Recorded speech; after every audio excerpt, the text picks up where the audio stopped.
Sindicalismo sin barba, un podcast imprescindible de UGT Servicios Públicos.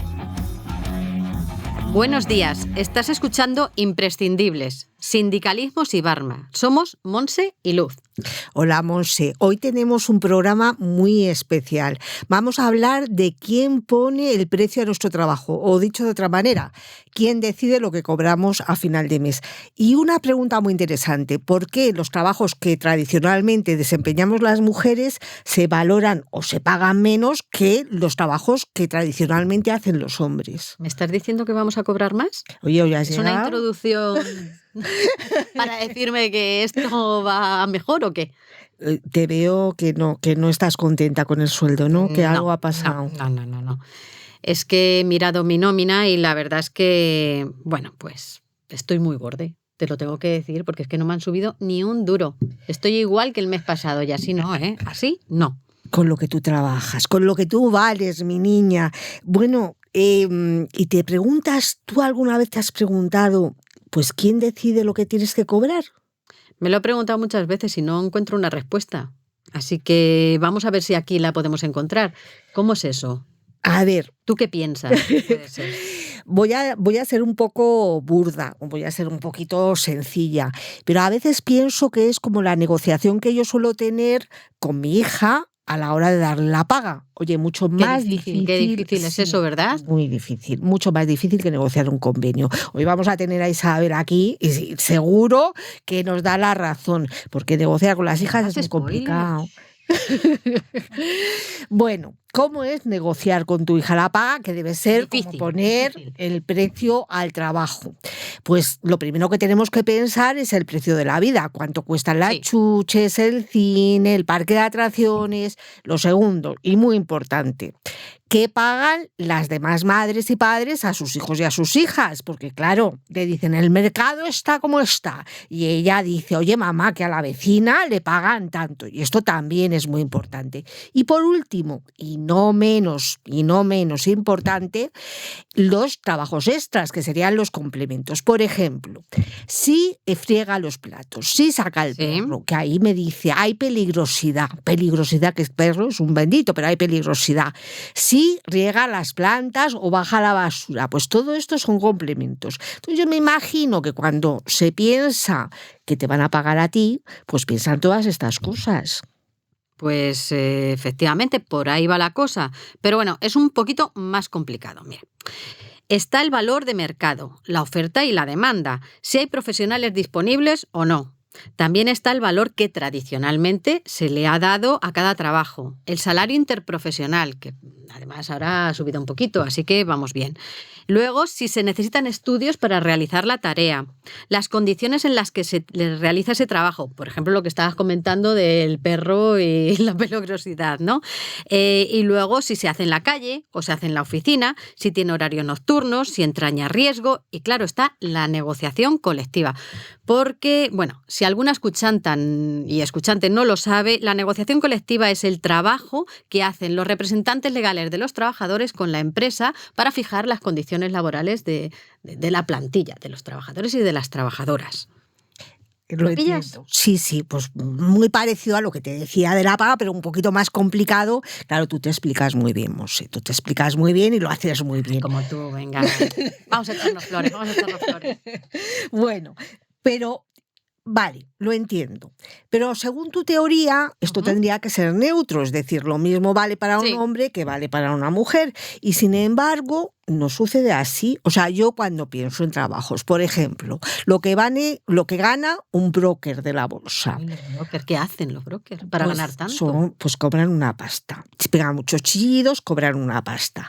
Si comparo lo que gana un broker con, por ejemplo, lo que gana una enfermera, digo, bueno, pero ¿por qué a una enfermera se le paga tanto y a un broker se le paga tanto? Y claro, esta es la cuestión, que los trabajos que tradicionalmente hacemos las mujeres, que coinciden pues, con los cuidados, la educación, los servicios sociales, se pagan mucho peor que los que tradicionalmente hacen los hombres, por ejemplo, nuestro broker.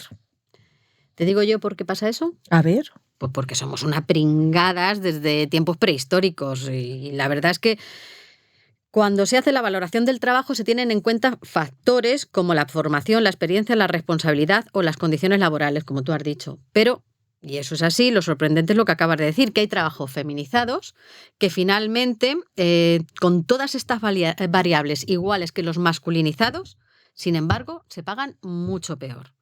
De hecho, la Organización Internacional del Trabajo hizo un estudio que compara trabajos de igual valor y nos dice que, atendiendo a todos estos factores, una profesión como el trabajo social, que es elegida mayoritariamente por mujeres, como ya sabemos, debería tener un sueldo similar al de un ingeniero. Y eso no está pasando. O que, por ejemplo, una monitora de comedor, que, vamos, las monitoras de comedor, ya te digo yo que tienen bastante peligro. Se debería considerar como un sueldo similar a un policía municipal, porque es que es igual de difícil poner orden en un colegio que en la calle, ya te digo yo que sí.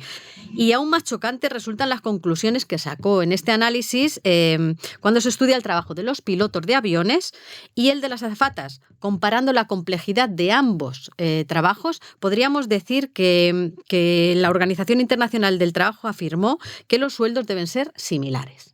Bueno, esto no pasa ni de broma, o sea, porque las diferencias salariales son impresionantes. Yo lo entiendo, o sea, cuando hablas de trabajadora social e ingeniero, por ejemplo, las trabajadoras sociales tienen que resolver problemas complejísimos. Muchas veces tienen la vida de las personas en sus manos. Bueno, muchas familias que conocemos, sí, migrantes, muchas mujeres que desgraciadamente sufren violencia de género, tienen que tomar muchas decisiones que son muy importantes y muy vitales. Y aquí tienes que resolver problemas, tienes que gestionar, tienes que buscar la manera, igual que un ingeniero. Entonces, esto es que lo entiendo perfectamente. Y en cuanto a lo de la azafata, que muchas veces pensamos, bueno, la azafata es como una camarera, pues no. Y os voy a explicar anécdota. Anecdotita. Aquí viene mi anécdota, nos gusta la anécdota. Venga, vamos allá. Porque para que veamos, hace muchos años, tuve la suerte de cooperar. ¿No te gusta que te digan que tienes años? Calla. Bueno, venga, no somos edadistas. Venga, vamos allá. Mira, pues hace muchos años cooperé en un proyecto en Honduras. Bueno, y desplazándome entre un sitio y otro, tuve que tomar una avioneta donde viajábamos los pasajeros, las gallinas, el correo, todo lo que os podáis imaginar. Y la azafata, pobrecita mía, me dijo: señora, sujete la puerta, que está con una cuerda, porque se puede abrir. Tú sabes el riesgo. Esta señora que tenía que ocuparse de las gallinas, de los pasajeros que estábamos histéricos, de si salíamos volando. Sí. Y en cambio, el piloto, pues en su cabina, a lo suyo. O sea, yo entiendo. Entonces dices, ¿Esto es verdad? ¿O es como lo de las profesiones que te sueles inventar? No, te lo juro que es verdad. Bueno, pues entonces al estudio de la Organización Internacional del Trabajo yo le voy a añadir un punto más. Sería, deben cobrar lo mismo azafatas y pilotos y tener los mismos papeles protagonistas en Hollywood. Ya está. Basta de héroes solo pilotos. Las azafatas también tienen lo suyo, está claro, ¿no? Venga, vamos a ponernos en modo presentadora tradicional on. Y vamos a decir eso de salimos a la calle con nuestra reportera más audaz, Blanca, que hoy tiene muchas preguntas y muy interesantes. Venga, vamos, Blanca. Habla, pueblo, habla. Este es el momento. No escuches a quien diga que guardes silencio. Hola. Pues aquí estamos, un día más, que nos hemos vuelto a salir a la calle para un tema que me gusta de verdad. Nos vamos a tirar al barro. Hoy sí que sí. Hoy vamos a hablar, pues, de que si la gente realmente sabe qué es un sindicato, qué es la negociación colectiva. Igual hay muchos que tampoco lo tenemos muy claro. Pero, bueno, vamos a ver la calle qué nos cuenta. Y luego la pregunta más importante, ¿quién pone precio a nuestro trabajo? Así que acompañarme que vamos a ver qué nos cuentan. Bueno, buenos días, ¿qué tal? ¿Cómo te llamas? Dulce María. Dulce María, encantada. Bueno, te vamos a hacer preguntitas sobre el puesto de trabajo, ¿de acuerdo? ¿Tú sabes si cuando entras en un puesto de trabajo, si sueles preguntar bajo qué convenio colectivo se regula ese trabajo? Normalmente uno no lo pregunta, por lo menos yo no lo he preguntado hasta ahora, ¿eh? Sí. A mí simplemente me dicen las funciones, Okay. a quién yo reporto y ya está, no más. ¿Y crees que es importante leerte el convenio? Hombre, yo creo que sí, porque ahí están todos nuestros derechos. No sabría decirte, la verdad. No. Y entonces, en tu trabajo no sabes qué convenio lo regula.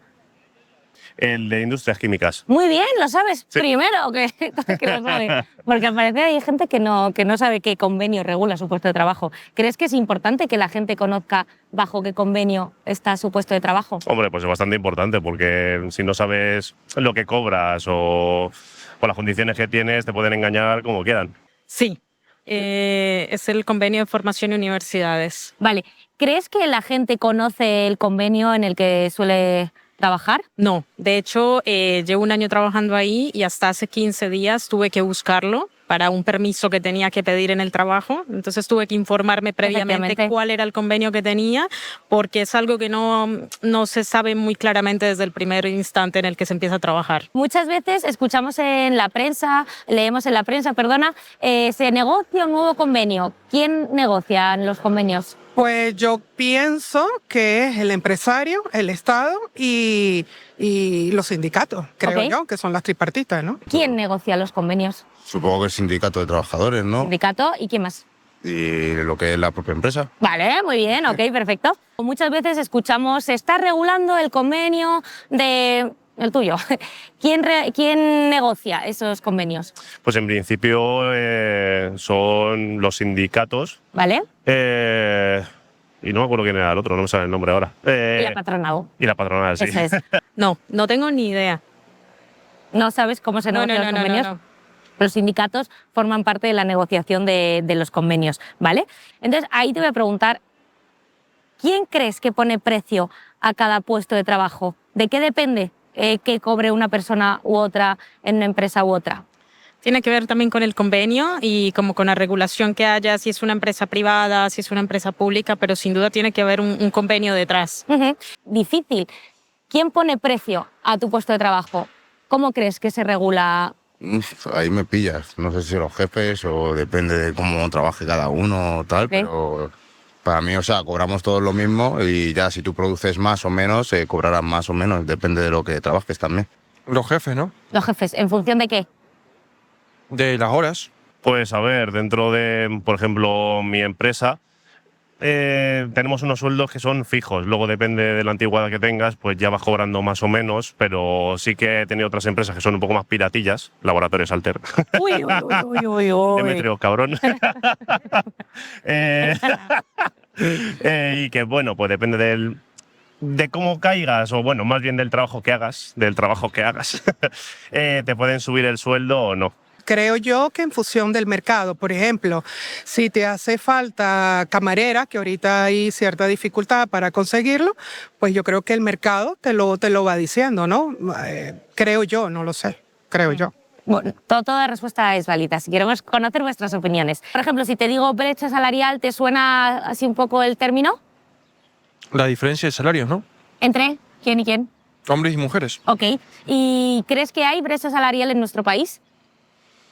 Puede que sí. La verdad es que los jóvenes, sobre todo, estamos jodidos. Si tenemos que trabajar y estudiar, es por igual, creo. Pues yo creo que sobre todo lo de tema de embarazos y todo eso, es que al final es un tema de coger con pinzas porque, claro, o sea, te pones del lado del empresario y, claro, puedes llegar a entender de que digan, no, pero es que si van a estar embarazadas, si va a tener una baja, pues no, pero claro, de cara a las mujeres es una injusticia porque no tenéis la culpa, no, iba a decir la desgracia, pero bueno, depende de cada uno.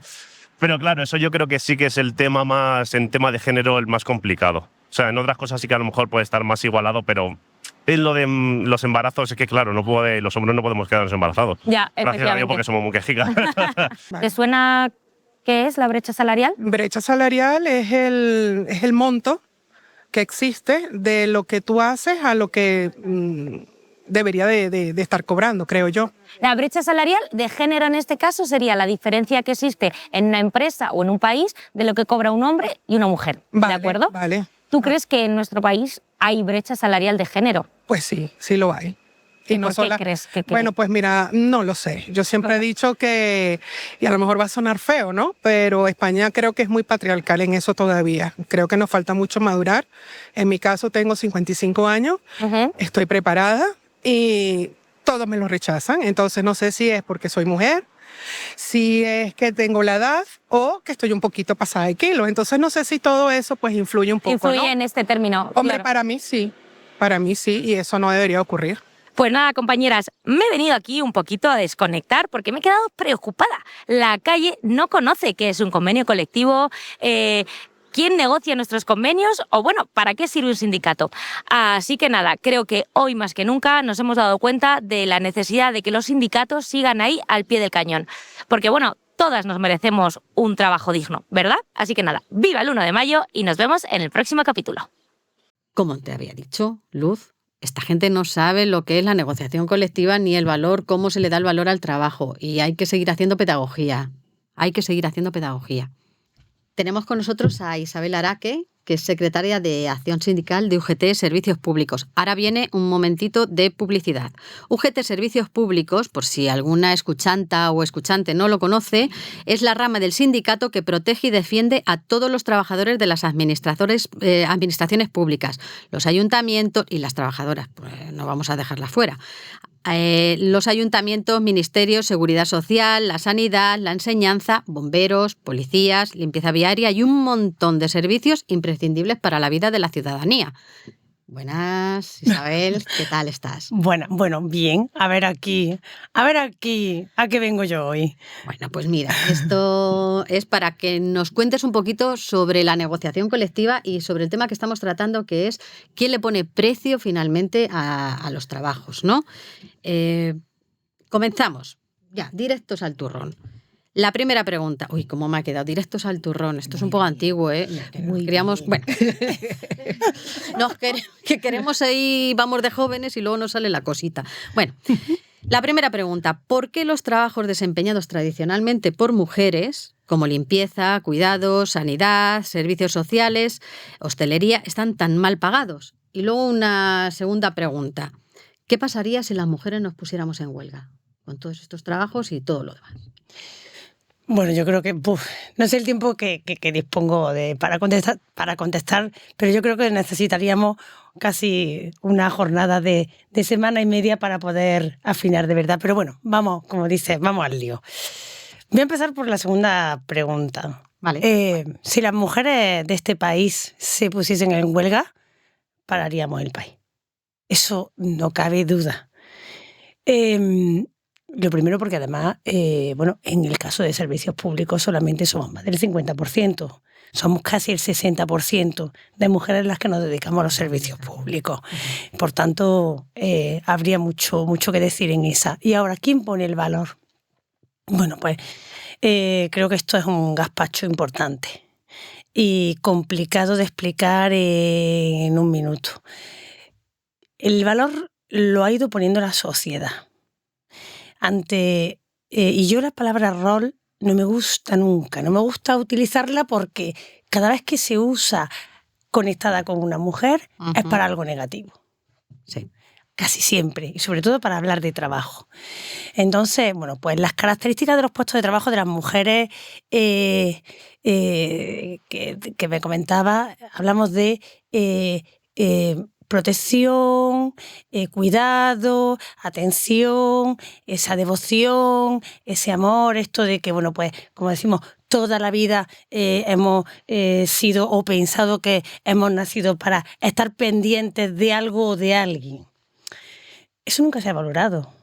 Es que no se ha valorado ni siquiera en nuestras propias casas, hasta hace muy poco realmente. Y hoy en día, no en todas las casas, se valora el trabajo que hace o que hacemos las mujeres en el día a día. Pues extrapólalo exactamente igual a la sociedad y al mundo del trabajo. Es la sociedad la que tiene que empezar a valorar a lo que se dedican las mujeres en este país, pero en todo y cada uno de los puestos de trabajo, desde la que es ingeniera hasta la que está limpiando la planta en un ministerio o la que está atendiendo a las personas en un centro, en una residencia. Se tiene que, evidentemente, luchar mucho, seguir en esa lucha y sí, esto es al final el reflejo de lo que ha pasado toda la vida. Isabel, tú explicas muy bien, es la sociedad, pero yo creo que todo el mundo que nos escucha dice, pero ¿la sociedad quién es? Cuando le decimos a un trabajador o una trabajadora, ¿quién ha decidido lo que cobras? Tú negocias con la patronal, con el gobierno, estás en reuniones internacionales. ¿Quién, en definitiva, pone la cifra al trabajo que hacemos? ¿Quién decide lo que hemos a final de mes Cobra, que viene hoy muy Este enfadada. Sí, bueno, es la negociación colectiva en definitiva la que le pone precio, ¿no? Y la negociación, como bien sabéis, hay dos partes importantes. En este caso hay una tercera pata, que es el gobierno, y de la que ahora te puedo explicar largo y tendido muchos de los problemas que tenemos, por ejemplo, pues en todo lo que es los trabajos de cuidado, lo que es el trabajo de limpieza, de atención en definitiva.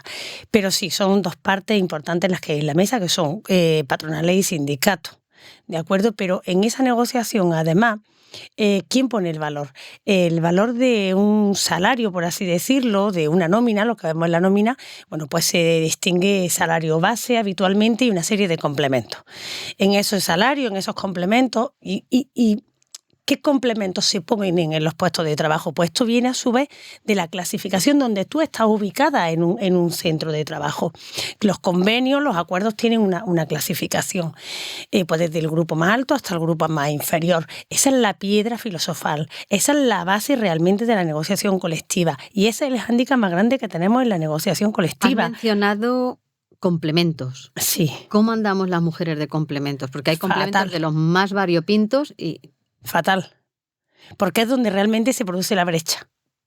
Ahí es donde está, y por eso decía que es la piedra filosofal. Pero me va a permitir, Monse, que te diga, en la mesa, en este tipo de sectores que estamos hablando, está evidentemente la patronal, están los sindicatos, estamos los sindicatos de clase, pero también está una pata importantísima que es el gobierno, que es el que le pone precio en las contratas, porque habitualmente todos estos trabajos, todos estos sectores que estáis nombrando, por los que me preguntáis, van anexados a una licitación pública. Y en ese precio también el gobierno tiene mucho que decir en cómo están, o en cuánto vale el trabajo de las mujeres en estos sectores. Entonces, si me hablas de complementos, los complementos es la salida perfecta que tiene la empresa para seguir manteniendo pues esa diferencia salarial. ¿Por qué? Porque ahí está la disponibilidad, la peligrosidad, por ejemplo, pues el poder estar prestando el servicio en un sitio concreto, no sé, pongo un ejemplo, pues para viajar, ir a Bruselas o a ir directamente, pues no sé, a viajar a Madrid para reuniones o para un curso de formación, que habitualmente pues las mujeres en muchas ocasiones tienen mucha menos disponibilidad por corresponsabilidad pura y dura de la contraparte. Isabel, me parece súper interesante lo que estás comentando y tengo otra pregunta. Tú hablas de clasificación profesional, pero tradicionalmente claro, los convenios empezaron a negociarse hace décadas. Sí. Y entonces, cuando hablamos de clasificación profesional, curiosamente, los trabajos desempeñados tradicionalmente por mujeres tienen una clasificación menos valorada que la de los hombres, que yo creo que aquí está el quid de la cuestión. Y otra pregunta, ¿por qué los convenios más masculinizados, por así decirlo, cuando hay problemas nos encontramos que hay muchísima más movilidad? Bueno, estoy pensando en sectores como bomberos, policía, forestales. En cambio, cuando hablamos de residencias, ayuda a domicilio, cuesta más que las mujeres salgan a la calle a protestar, entre otras cosas porque muchas veces nos dicen no podemos dejar a una persona sin atender. Entonces, estas dos preguntas, ¿dónde nace esta desigualdad? O sea, ¿en qué momento la clasificación se considera de una manera distinta? ¿Y por qué a las mujeres nos cuesta tanto reivindicar lo nuestro? Yo no estoy de acuerdo con eso, no estoy de acuerdo con que a las mujeres les cueste más reivindicar sus derechos en absoluto. Además, las negociaciones por parte de las negociadoras y los negociadores de los propios convenios en esos complementos y en esa se hace de igual forma para un sector que para otro. ¿Cuál es la diferencia realmente? Es que la huelga y el conflicto es lo último. Nosotros eso lo tenemos, o nosotras, eso lo tenemos muy claro y muy imbuido. Nosotras somos mucho más de gestionar el conflicto de otra manera. Ay, qué interesante. Sí, sí, porque además incluso a mí me llama mucho la atención, el otro día leía O sea, no somos menos guerreras, sino que somos guerreras de otra forma. De otra forma, no es que seamos menos guerreras, en absoluto, en absoluto. También estamos hablando de sectores muy complicados en los que, por ejemplo, en un conflicto, cuando hay movilizaciones, cuando hay huelga, solamente negociar el calendario de servicios mínimos es una odisea, porque la empresa de turno, bien sea pública, bien sea privada, directamente van al tope de los servicios mínimos, el 80%, por ejemplo. Y luego también hay que tener en cuenta otra cuestión, es que en la inmensa mayoría de las empresas, tanto privadas como públicas, las plantillas están al mínimo. Ojo, cuidado con esto. Ojo, cuidado con esto, ¿no? Entonces, pero la pregunta, nosotras sí que reivindicamos, pero de otra forma. De otra forma. Y leía un informe el otro día de la ONU y decía que las mujeres son mucho menos propensas a cambiar de puesto de trabajo. Y también es lógico por un motivo, porque para nosotros las prioridades son otras, totalmente diferenciadas. Nosotras, por ejemplo, y esto lo explico muy bien en servicios públicos, ¿por qué hay tantas mujeres en servicios públicos? Porque hay una serie de garantías de derechos que difícilmente hay en otras empresas o en las empresas privadas. Y ahí hablamos otra vez de corresponsabilidad. Efectivamente. Entonces, el ejemplo, en el convenio de dependencia, ¿era importante la subida salarial? Por supuesto, siempre es importante hablar de cifras económicas y siempre es importante que se te pague cuanto más mejor por el trabajo que desempeñas. Pero es que no era menos importante conseguir rebajar la jornada de trabajo, porque eso suponía horas de descanso claro, en el cuerpo de las mujeres. Y hablo de mujeres porque el 99,9% son mujeres. Entonces... Y al hilo del tema este que estás comentando, de que permanecemos más tiempo en un puesto de trabajo, ¿cómo está el tema de la carrera profesional? Si estamos más tiempo en un trabajo, ¿hay una carrera profesional clara y a las mujeres tienen acceso a ella? ¿No? Es que no podemos hablar de carrera profesional si no hablamos de clasificación profesional. Es que no existe una carrera si tú no estás bien clasificado en tu convenio. Es que si tú eres, no sé, una cocinera, por ejemplo, o eres un ayudante de cocina, ¿no? Si tú, para ser pinche de cocina, para llegar a ser cocinera, para llegar a ser jefa de cocina, por ejemplo, tú tienes que tener esa clasificación dentro de los puestos de trabajo. Y en esa clasificación se tiene que estar especificado muy bien qué titulación se necesita, qué antigüedad se necesita, qué formación se tiene que tener. Es decir, tú tienes que tener trazado un itinerario. Tú como trabajadora tendrías que tener la posibilidad de ver en una fotografía, pues como un árbol genealógico, en definitiva. Yo estoy aquí, para llegar aquí, ¿qué necesito? Pegar estos saltos. Eso en la inmensa mayoría no lo hay. No lo hay en la inmensa mayoría de trabajos realizados por mujeres. Por ejemplo, pienso, tú entras como limpiadora en una oficina, 20 años después sigues en el mismo puesto de trabajo, o en ayuda a domicilio nos dicen, bueno, es que no tenemos posibilidad, ¿no?, de subir en la escalera. Esto lo que llamamos el suelo pegajoso, que es que no tienes proyección. Sin embargo, no ocurre tanto en los trabajos más tradicionalmente ocupados por hombres, ¿no es cierto? Es cierto que hay, y depende también del tipo depende del convenio, y para nosotros siempre es fundamental o es de sumo valor la calidad del primer convenio que se firma. Fíjate qué interesante. Sí. Lo que bien empieza, bien termina. Lo que mal empieza, mal acaba. Esto es una realidad. Porque corregir una vez en un convenio las deficiencias y los errores y los defectos culturales de un convenio es muy complicado hacerlo si no has nacido bien desde el origen. Si tú negocias con una patronal o en un sector concreto o en la propia administración, si tú negocias bien el principio, hay una cultura. Es lo que nosotros vulgarmente decimos, lo que está dentro del convenio se queda. Ajá. Lo que sale del convenio es muy difícil volverlo a rescatar. Qué bien que te tenemos a ti de negociadora, ¿verdad? Que sabemos que es una buena negociadora. Entonces, hay convenios que tienen una tradición y una cultura muy importante en la negociación colectiva, nacieron bien. Y bueno, pues eso se nota en esa clasificación. Ahora bien, cuando un convenio ni siquiera la patronal ha escuchado nunca hablar, porque también tenemos que hablar de la cultura y la calidad de las patronales. Hay empresas y empresas, hay empresarios y empresarios. Cuando te encuentras empresarios que no tienen cultura empresarial en un país y que se les obliga por legislación no solamente a negociar un convenio, sino a tener planes de igualdad.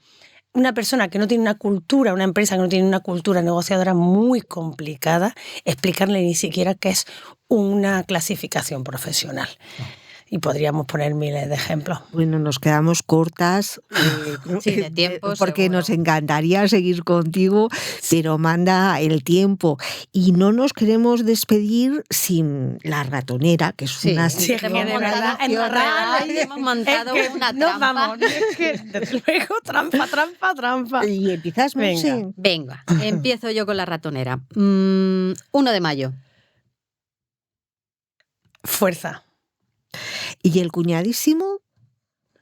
Ay, qué jartibles son. Jartera. Vale. Fregona. Mucha mujer con muchos problemas musculoesqueléticos y nada de protección detrás. ¿Y panfleto?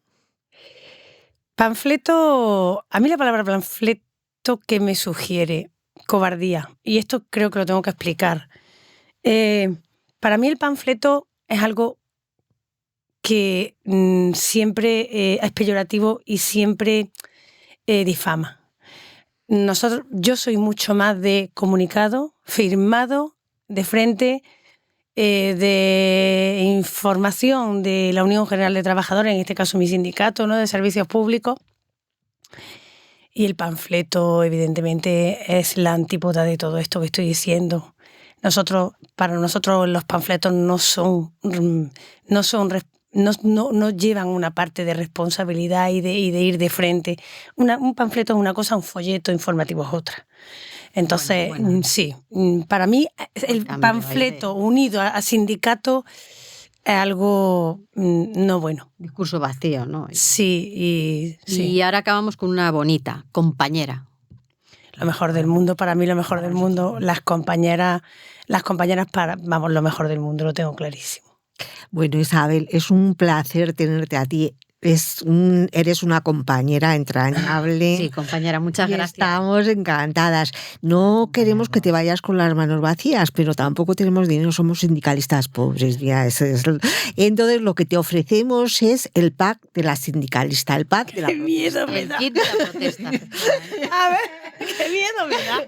Bueno, no son pegatinas ni nada de eso, ¿eh? Nada de nada. Es que cuando tengas un problema y necesites una protesta, ahí vamos, Monse y yo. Pero tienes que elegir bien. Sí, vale. Con el resto del equipo, por ejemplo, si tienes goteras y hay que protestar en la escalera, pues vamos el equipo difícil a protestar a la puerta. Entonces, bueno, te regalamos el kit de la sindicalista. Ay, genial. Estamos a tu servicio en las protestas que necesites. Bueno, el mejor kit del mundo. Sí. De la fuerza de las mujeres. Sí que sí, claro que sí. Muchas gracias por el trabajo que haces, compañera. Gracias a vosotras de verdad. Y bueno, y espero que la gente en la calle escuche, pues a que yo lo espero porque me tengo que hacer influencer y retirarme. O sea que... Te seguiré con muchos likes. Muchas gracias, Isabel. A vosotras. Gracias. Vale. ¿Qué tenemos ahora, Luz? ¿Qué tenemos ahora? El cuñadísimo. Na. El cuñadísimo. Na. El cuñadísimo. ¿Cómo nos gusta? Na. El cuñadísimo. ¿Votaste a Ciudadanos y luego te pasaste a Vox? ¿Has entrado alguna vez a Foro Coches?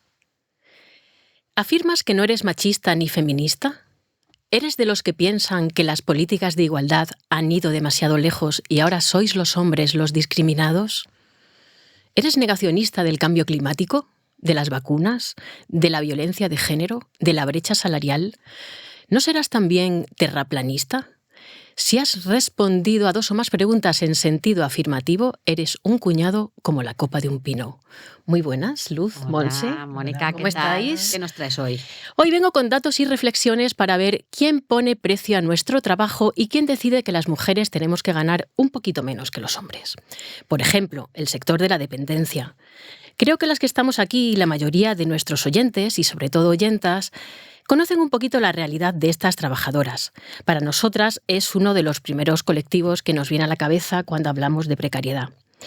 Está claro que hemos sido las mujeres quienes toda la vida hemos asumido el cuidado de hijos mayores y dependientes, y lo hemos hecho gratis, porque nos tocaba, sin discusiones y sin debates. Bueno, yo te digo que en el pueblo de una amiga mía, el alcalde, no hace tantos años, que yo tengo una edad, pero no hace tantos años, dijo que para qué iba a presupuestar la limpieza viaria. Si eso de toda la vida de Dios lo habían hecho las mujeres, que barrían la puerta de la calle, se levantaban temprano y la barrían ellas, que para qué iban a gastar dinero en eso. Pues mira qué bien. Tal cual. Las mujeres que barran gratis las calles y el presupuesto municipal, ya si eso, pues lo destinamos a toros, caza y fuegos artificiales. Un plan sin fisuras. Así es. Lo que decía... las mujeres cuidando y limpiando en casa y los hombres fuera buscando las habichuelas. Esto ha sido así hasta antes de ayer, nos tocaba y punto. Cuando los cuidados se profesionalizan, se decide que, bueno, que hay que pagar a las mujeres, pero no mucho. El sector de la dependencia es un nicho de precariedad vergonzoso y no parece muy casual que el 90% o más de las gerocultoras de nuestro país sean mujeres. Por lo que sabemos, las negociaciones con las patronales del sector son arduas y complicadas y se tardan años en firmar un convenio que contemple subidas salariales decentes. Teniendo en cuenta que en 2050 el 40% de la población de este y muchos países tendrá más de 65 años, los gobiernos, digo yo, deberían empezar a pensar cómo esta sociedad del futuro próximo afronta esta realidad. Si es que el planeta no ha colapsado completamente para entonces. Los dedos y hagamos algo para que no ocurra. Un dato. Según el Instituto de las Mujeres, en 2022, 383.000 mujeres se acogieron a la jornada reducida para cuidar. Solo 16.000 hombres lo hicieron. No hay paridad en los cuidados. El creciente nivel formativo de las mujeres no siempre se ve acompañado de posibilidades reales de progreso profesional. Esto se debe al desigual reparto de las tareas domésticas y de cuidados en el hogar. Estos datos ahondan en la brecha de género y, por supuesto, en la brecha salarial. Y la gente que dice, bueno, esto ha pasado toda la vida, es un cuñado inmovilista que no ve más allá de su horripilante ombligo. Desconfiemos de la gente que dice esto ha pasado toda la vida. Desde Sindicalismo sin Barba, compañeras, trabajamos contra el statu quo. Queremos que las cosas cambien. Otras profesiones relacionadas con los cuidados, la enfermería. Por cada 5 mujeres que trabajan en enfermería, un varón es enfermero. ¿Casualidad? No lo creo. Un dato sorprendente. Según el Informe Mundial de Salarios de la Organización Internacional del Trabajo, los salarios son más altos en aquellas empresas que tienen mayor presencia de hombres que de mujeres. Los salarios pueden variar en un 15%, es decir, ser un 15% menores, por el mero hecho de que en sus plantillas haya más mujeres que hombres. No sé si alguno de los cuñados negacionistas que nos escuchan recuerdan el caso de una ingeniera de caminos que en 2022 decidió demandar a la empresa donde trabajaba al sospechar que su sueldo era inferior al de su compañero, con el mismo puesto y funciones. La justicia le dio la razón tras comprobarlo en el registro salarial de la empresa. Esta persona cobraba un 35% menos que sus compañeros hombres, haciendo exactamente lo mismo que ellos. Pero de juzgado de guardia. Así es, y esto sucedió en Españita en 2022, Luz. El salario medio de las mujeres se sitúa hasta en un 27% por debajo del sueldo más frecuente en los hombres, según los datos del Instituto Nacional de Estadística. Los motivos suelen estar relacionados con la reducción de la jornada para cuidar. En el caso de esta ingeniera, la jueza reconoció que había una discriminación por violación de derechos fundamentales y la empresa la tuvo que indemnizar. Menos mal, que por lo menos el derecho nos Y ayuda. hablando de discriminación, ¿cuántas veces hemos oído que a una mujer joven que aspira a un cargo intermedio en una empresa le preguntan si piensan quedarse embarazada? Que está prohibido por ley. Como si tener hijos o no tenerlos no fuera una decisión absolutamente privada y como si el permiso de maternidad no fuera un derecho pero consolidado. Claro, de puertas adentro vuelve a pasar o puede pasar. ¿Esto sucede en 2024, Luz? Esto sucede, está prohibido por ley, pero como dice Monse, de puertas adentro no sabemos los comentarios que se hacen y desgraciadamente tenemos noticias de que sigue sucediendo. Sí. A mí esto me parece ya de otro planeta. Y digo que me parece de otro planeta y permitidme la nota de optimismo porque yo creo que sí que estamos avanzando y estamos visibilizando abusos de poder en todas las esferas de la sociedad. Por eso os digo, cuñados negacionistas y votantes de Vox de capa caída, estáis perdiendo, estáis chapoteando en el lodo. Aquí lo dejo, compañeras, hasta el próximo episodio de Cuñadísimos en Sindicalismo sin Barba. Como siempre, Mónica, muchas gracias. Gracias. Me voy a quedar aquí con vosotras. Sí, mira, porque se la has dejado votando a Luz. Esto de chapoteando en el fango, ahora llega a su sección favorita, chapoteando en la historia. Qué moderna es esta musiquilla, ¿eh? Bueno, pues aquí estamos chapoteando en la historia. En este programa estamos hablando de por qué tradicionalmente a las mujeres se nos paga menos que a los hombres. Y para entenderlo, hablaba Isabel de los primeros convenios. Bueno, pues vamos a ir hacia atrás en la historia, en un viaje que nos va a dar algunas claves. Acompañarme, por favor, al siglo XIX. Venga, yo te acompaño. Gracias, Mónica, Monse, nos acompañáis. Vamos a ir al siglo XIX, a principios del siglo XIX, cuando empieza la revolución industrial. ¿Qué pasó? Bueno, pues las máquinas de vapor, el ferrocarril, los nuevos inventos hicieron que la sociedad diera un giro gigantesco. Y se produjo la revolución industrial, que consiste en agrupar el trabajo en grandes naves a las que van a acudir hombres y mujeres de todas las edades, de todas las condiciones. Y cuando hablamos de todas las edades tenemos que decir que desde niños y niñas de 4 o 5 años hasta personas ancianas, mujeres embarazadas, mujeres y hombres jóvenes, mujeres y hombres mayores. La revolución industrial cambió completamente el panorama del trabajo. Se necesitaba mano de obra, se necesitaban personas, desaparecen los gremios. Y a mediados del siglo XIX, los trabajadores y las trabajadoras se organizan en los sindicatos. Se inicia la historia del sindicato. UGT, finales del siglo XIX, es cuando nace.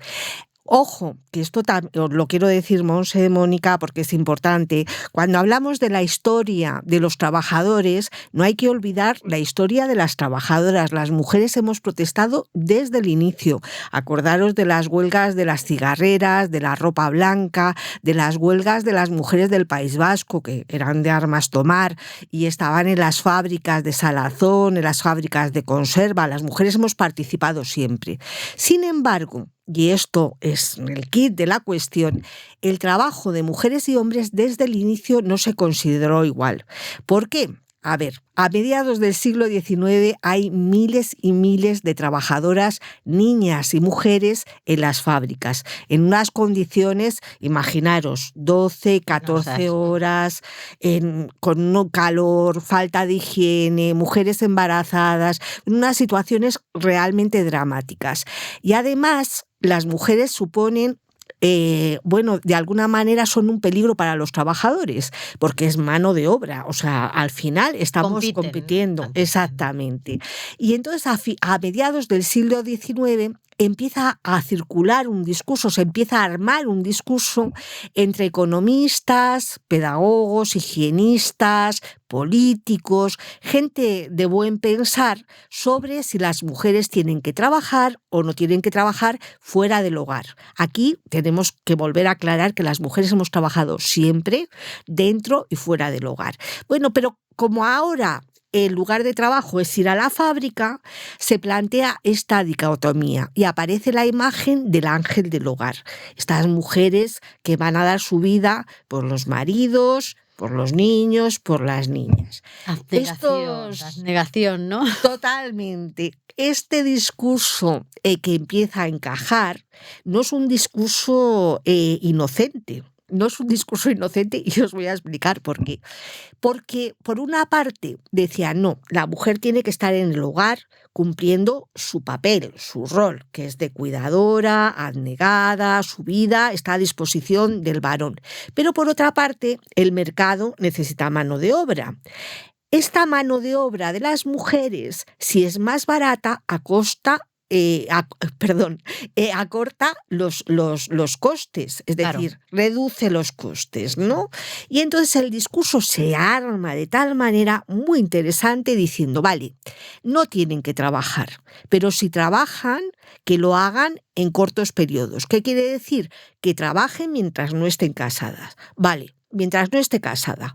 Y cuando se casa, abandona. Claro, pero si la familia no tiene dinero suficiente para poder mantener, entonces, ¿qué hacemos? Dice, bueno, en este caso, ¿qué vamos a hacer? ¿Qué vamos a hacer? Bueno, pues la mujer tiene que trabajar, ¿qué le vamos a hacer? Tiene que apoyar el sueldo del marido, pero siempre pensando que es el marido el que tiene que cobrar más.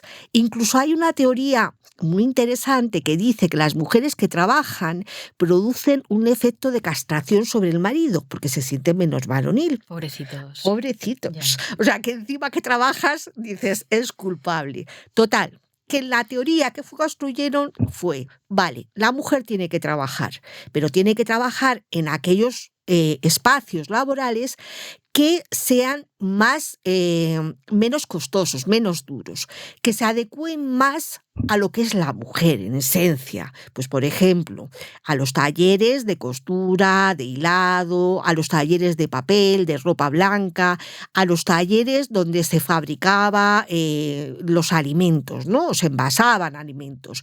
Estos talleres eran menos duros que la mina o que la metalúrgica. No me lo parece. No, eran igual de duros. Pero cobraban la mitad o una tercera parte menos que los hombres. O sea, que se montaron una ideología para asentar las bases de la precariedad Exactamente. Y se prohibió a las mujeres trabajar en ciertos ámbitos donde se cobraba más, donde eran ámbitos donde podías tener un sueldo más alto, y por otra parte el trabajo de las mujeres va a ser menos valorado. ¿Qué decían en este siglo? Bueno, pues que son trabajos poco especializados, ¿no? Porque dedicarte a temas como el tejido, pues de toda la vida lo hemos hecho las mujeres. Dedicarte al lavado de ropa blanca, a las grandes fábricas, de toda la vida lo hemos hecho. O las conservas, pues esto es una cosa que tradicionalmente hemos hecho las mujeres. Así se creó una gran trampa, y es que valoramos menos el trabajo de las mujeres, pagamos menos y encima pensamos que es que somos tan buenos porque las estamos protegiendo. Yeah. Y esta es la historia de aquellos polvos, estos lodos. Y hay un refrán, Mónica, castellano. ¿Es de necios confundir valor y precio? Pues aquí lo dejamos. Pues vemos que la desigualdad y la injusticia a la hora de poner el precio al trabajo y al valor, bueno, pues viene de lejos, viene de lejos. Tenemos lo que cuenta la historia, tenemos también las injusticias y lo que está pasando en la actualidad, que aún sigue habiendo brechas y desigualdades. Tenemos lo que está pasando y lo que nos ha contado Isabel, que se está trabajando en la negociación colectiva. Tenemos lo que ha contado Blanca y la gente de la calle. Y ahora, pues yo creo que algo tendremos que hacer para que esto siga cambiando, ¿no? Que para eso somos sindicalistas buenas, de raza. ¿Qué tenemos ahora? Un plan. Tenemos un plan. Tenemos un plan.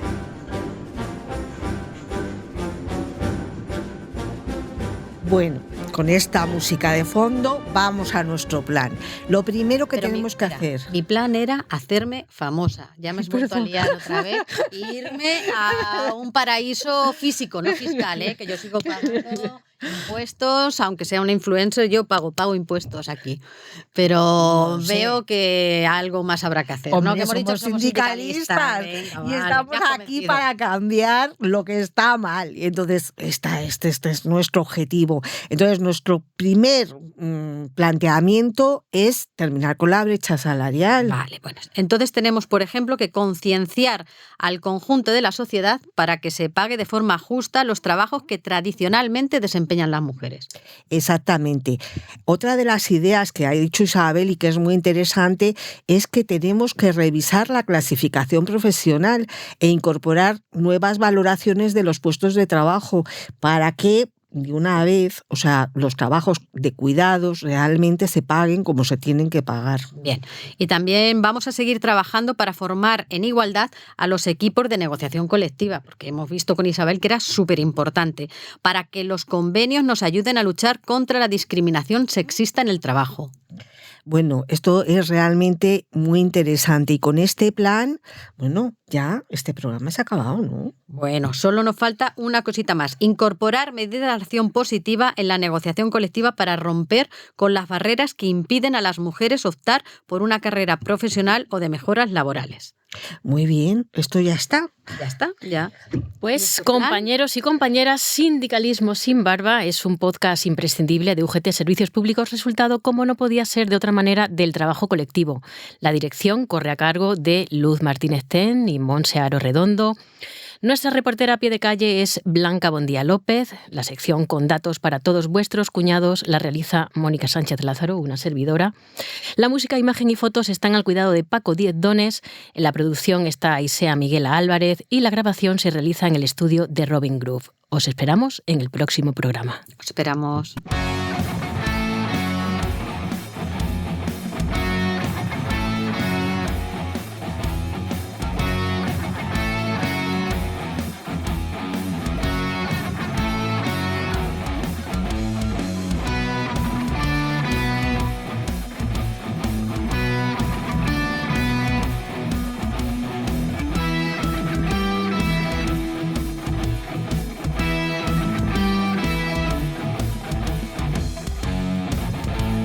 Sindicalismo sin barba, un podcast imprescindible de UGT Servicios Públicos.